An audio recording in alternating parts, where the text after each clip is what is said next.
It's not unknown that politicians, the public, and the news all have varying viewpoints on varying subjects. One of the most debated upon topics with these three groups is the legalization of assisted suicide. Assisted suicide is a kind of euthanasia. Euthanasia is described by Matt Hannafin's article, Mercy or Murder, a Case Against Assisted Suicide, by being the killing of another person painlessly, mostly involving incurable diseases. People need to understand assisted suicide in order to understand how it would negatively affect our society if it was legalized. Now let's talk about why assisted suicide is so debated, how it would affect patients, and how it would harm you and patients. Assisted suicide is mainly debated because of people's morals, and whether they believe that it's right or wrong.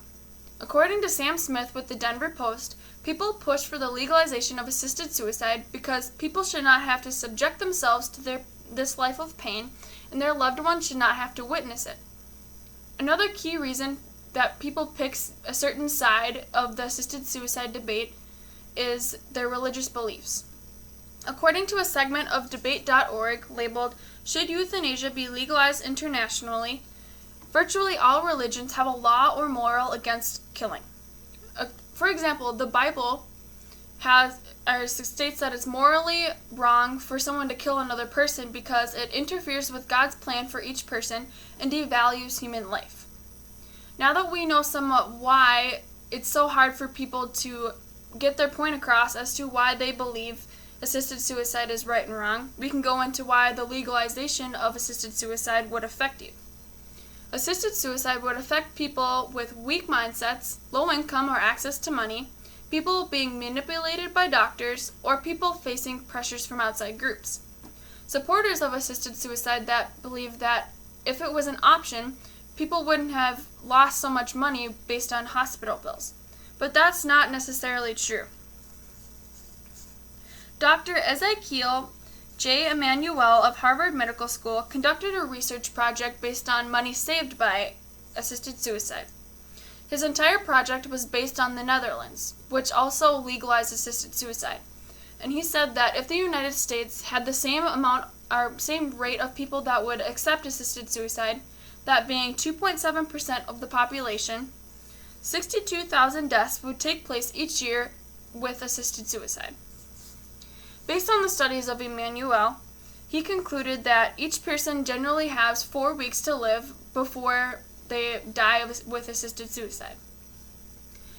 Being that each person generally has a hospital bill of $10,118 the last month of their life, the 2.7% of the United States that would accept assisted suicide added all together in their last month of life would spend $627 million annually. This is less than 0.0% of the total U.S. healthcare costs, according to CBSC news article entitled Economics of Assisted Suicide. Another reason people may give in to assisted suicide is because of depression. A patient could easily plead to end their life because of pain, which is what assisted suicide is supposed to be for, or they could be giving in to depression. The American Journal of Psychiatry recently published a study of terminally ill people, and 24% of these terminally ill people said they would use assisted suicide if it was an option.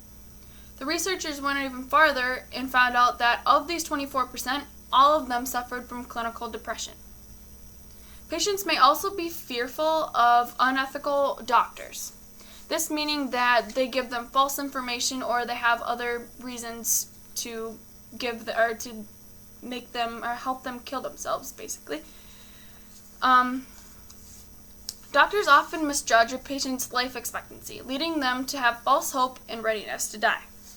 Also, doctors may have added pressure to refuse or to allow someone to end their life, mainly because the doctors make mistakes.